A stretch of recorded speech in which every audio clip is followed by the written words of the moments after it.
Brother, how you doing? What's good, man? What's good, man? Man, everything is all right. Everything is all right, man. I had to, after speaking with you, man, I realized, man, some of my viewers out here might feel like that I think that they're gonna be able to benefit from a couple of things that you might have to say, man. So, tell the people who you are. All right.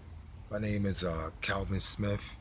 Um, Same hometown as my training partner is Positive Brother. Um, we were just trying to build on some positive stuff. I feel like right now in this state of society, the world needs more positivity, more enlightenment. I feel that we're in a state right now where consciousness is definitely needed. Right now. It's no time for games. I mean, I love hip hop. I love all the cars and the bling bling from back in the day. That's over. We need to build. Too many of us are going to prison. Too many broken families, and it's not just in the black community. It's all across America now. I feel that we need to, older cats like myself, need to step in and do my job. And I feel that my generation has failed the younger generation because we were too busy in the 80s chasing dreams. We let this generation go too far. I got a question for you. Yes, sir. What do you feel, Cal? What do you feel like is when you say chasing dreams? Can you elaborate on that a little bit? I think if you look at generations prior, during Martin Luther King's era, um, even throughout some of the 70s, the 30s and 40-year-olds back in those days, you still had structure in the community. People say, well, the crime rate and the dope game was big in the 70s, but people were still respecting elders. You still had fathers in the home, more so than now, at least I'll say that.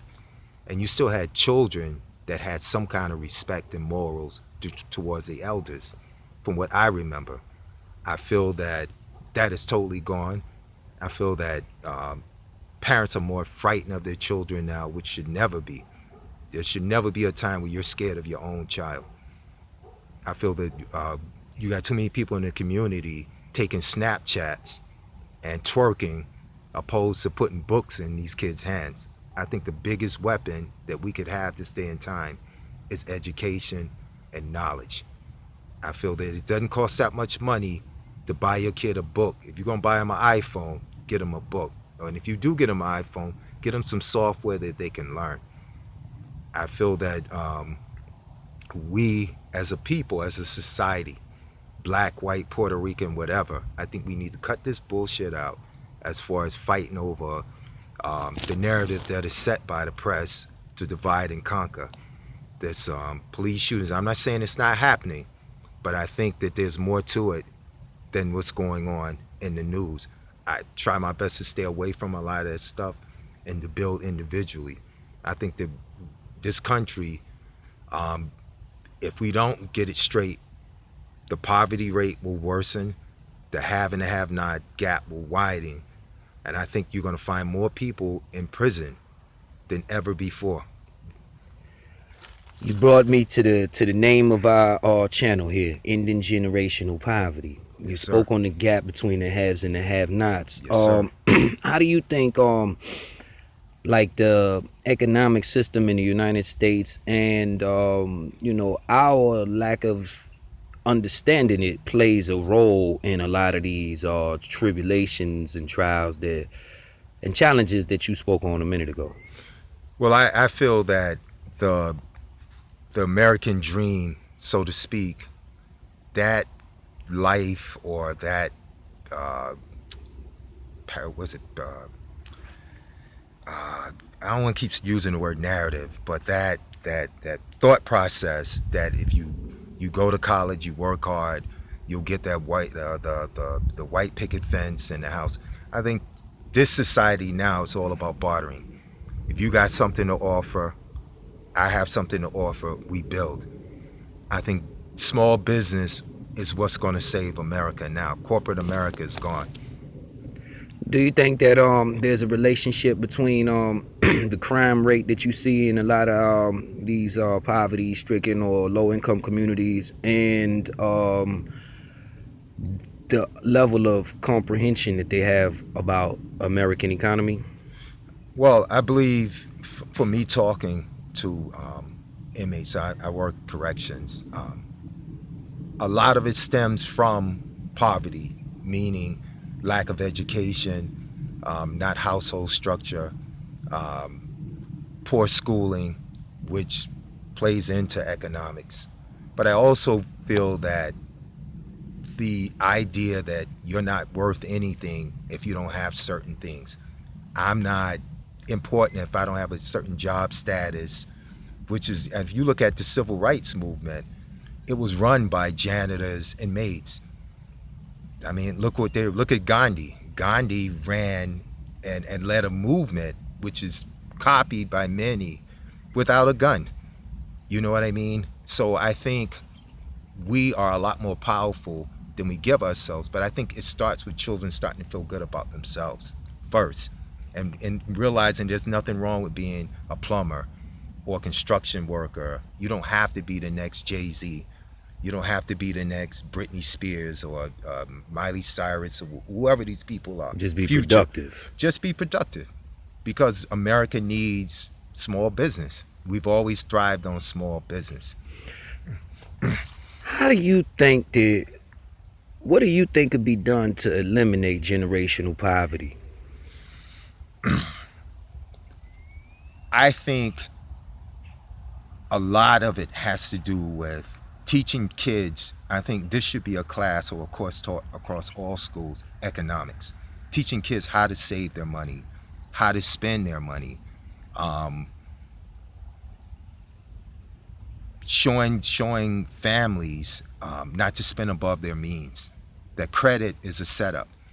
You know, you getting all these pre-approved cards in the mail. That's to keep you forever in debt. To be more practical, and like I was kind of piggybacking on what I was saying before, everybody's not going to be rich. It's just the way it is. It's not designed that way.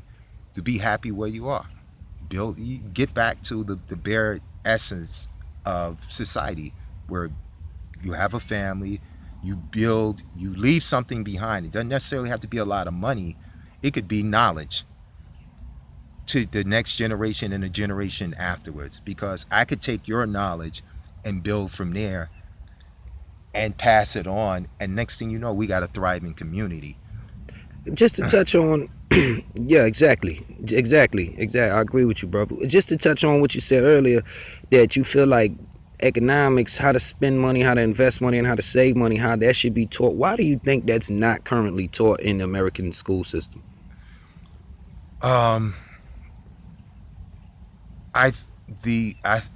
me, just my personal opinion, I believe, especially when it comes to inner city kids, you have to understand too that the black dollar in America, we spend, which is our disposable cash, is over $1.3 trillion a year.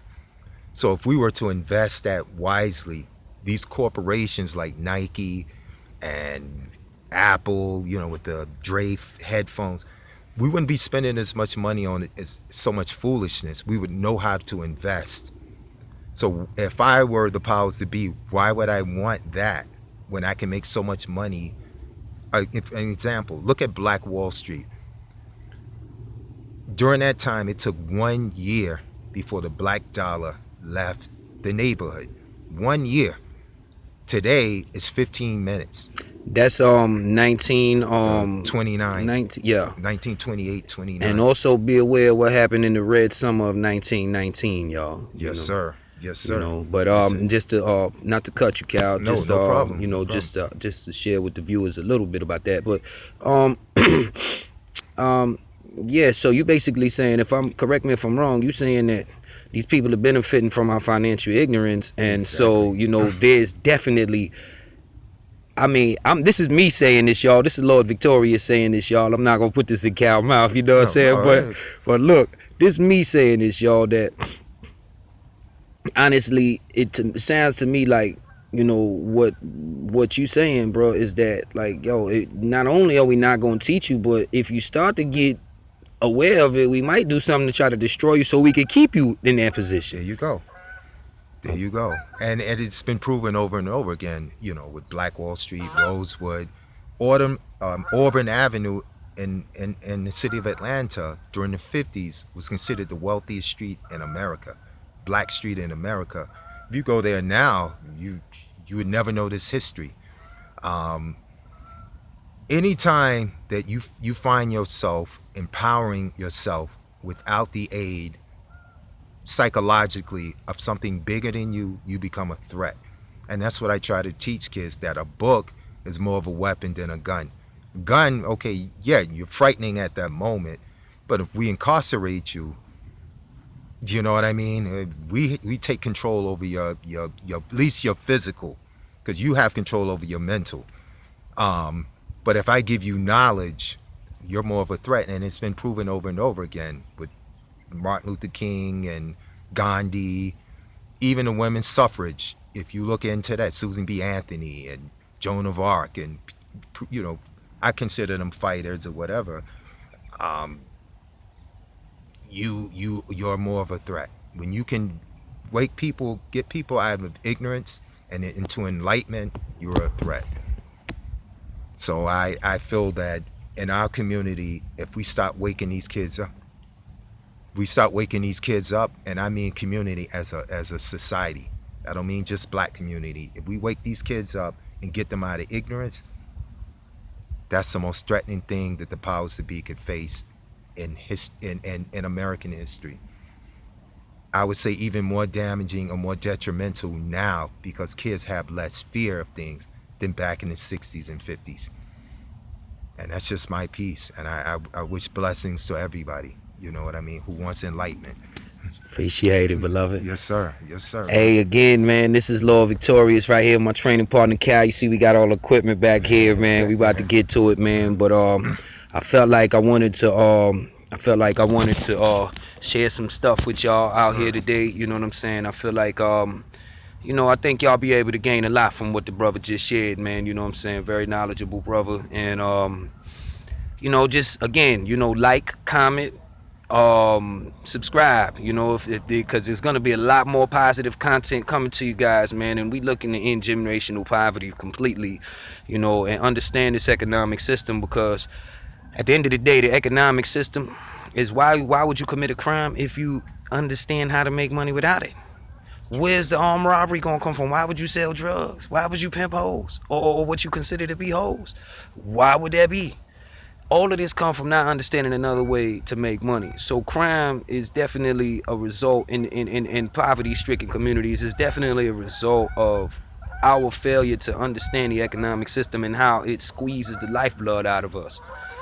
And on that note, again, man, this is Lord Victorious, my partner Cal right here. Yes, sir. And most definitely stay in tune, man. And if you want to hear the brother speak some more, man, leave some comments and do that, and I'll definitely bring them back for y'all. Peace. So I'm gonna help you out.